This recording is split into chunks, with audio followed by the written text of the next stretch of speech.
Dear students, welcome to the fourth lecture of 8051 interrupts. So now we'll take up the most important register of interrupts, that is interrupt enable register, that is IE register you can say, and it is of 8-bit wide. It is of 8-bit wide, and as you know, there are five interrupts. The two are from timer interrupt, one is from serial interrupt, and the two are from external interrupts. So each of the interrupt sources can be individually enabled or disabled by setting or clearing a bit in IE register. That means we can set or reset any of the interrupts that we want while writing the program. This register also contains a global disable bit which can be cleared to disable all the interrupts. There is one bit.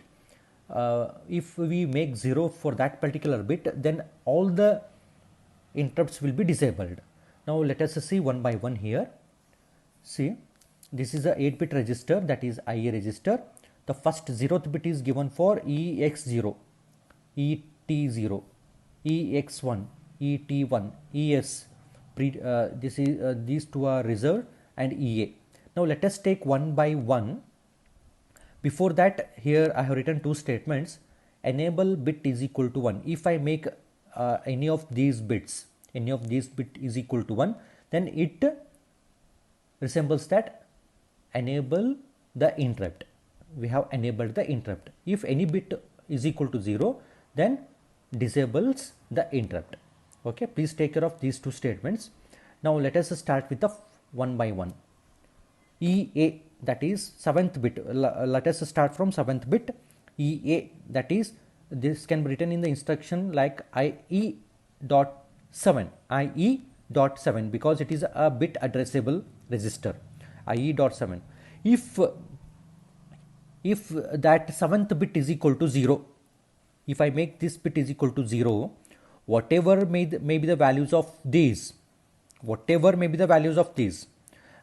those values will be taken as 0. That means disables all the interrupts. Please take care. If I make this is equal to 0,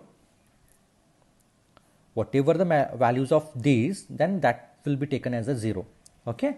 And if I make this is equal to 1, enables the individual interrupt according to the values of each interrupt.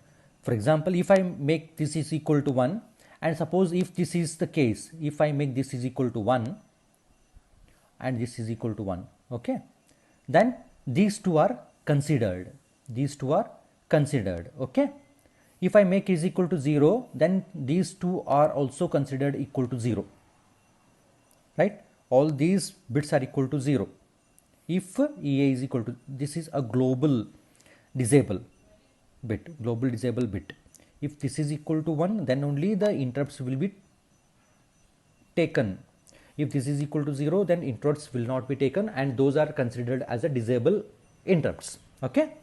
Next, ES, that is 4th, IE.4, serial port interrupt enable bit. That means if I make this is equal to 1, then the programmer will come to know that there is an interrupt from serial port. Okay, like that. ET1, IE.3, timer 1 overflow interrupt enable bit. If I make this is equal to 1, then there is an interrupt from timer 1. Right? Similarly, EXT1, if I make this is equal to 1, bit 2 is equal to 1, then we will consider that there is an interrupt from external interrupt. Okay, same thing I have written here. External interrupt 1 enable bit. ET0, IE.1, timer 0 overflow interrupt enable bit. And if I make this is equal to 1, then we are enabling the external interrupt 0. So this is one of the most important register with respect to 8051 interrupts. Okay, this is about IE register. Now we'll take up the one more register, that is IP register, that is interrupt priority register. That is most important one.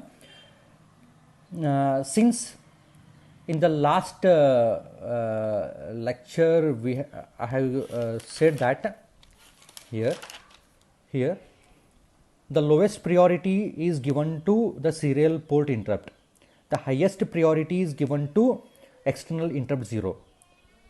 We can change the priorities also by just using this register.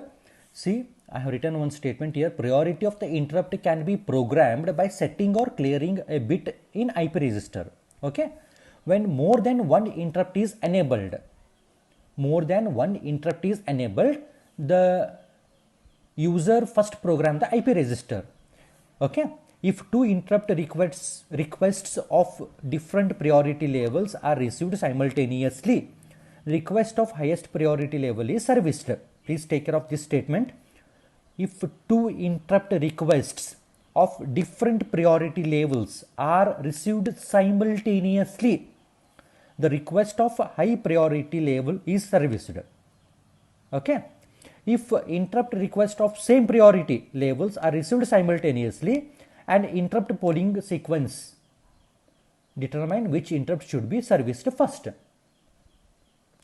Okay, so here if two interrupt requests of different priority levels are received, okay, among those two, which is highest priority, that will be serviced first. And here in this case, if the same priority level and if the interrupt requests of same priority levels are received simultaneously, then we have to go with the polling sequence. Okay, so let us take the bit pattern of interrupt priority register. 7th, 6th bit, 7, 6, 5th bit are not used here. Okay, PS stands for priority for serial interrupt, priority for timer 1, priority for external interrupt 1, priority for timer 0, priority for external interrupt 0. Okay, just note down these two important statements. Priority bit is equal to 1. If I make any one of these bit is equal to 1, then I am assigning the highest priority for that particular interrupt. If priority bit is equal to 0, then I am assigning the lowest priority for that particular interrupt. Okay, then so PS is nothing but IP.4. So here PS is with respect to the 4th bit, I can write IP.4, that is nothing but a serial port interrupt priority bit. Okay, like that.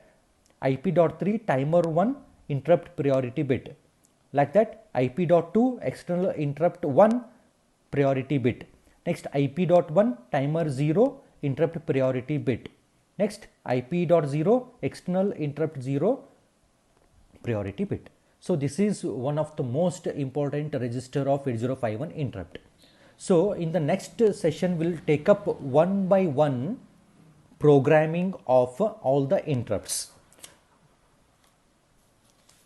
That is, in the next session, we'll take up one by one.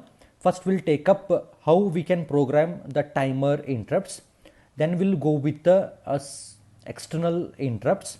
Then we'll go with the serial port interrupt programming. Okay, thank you.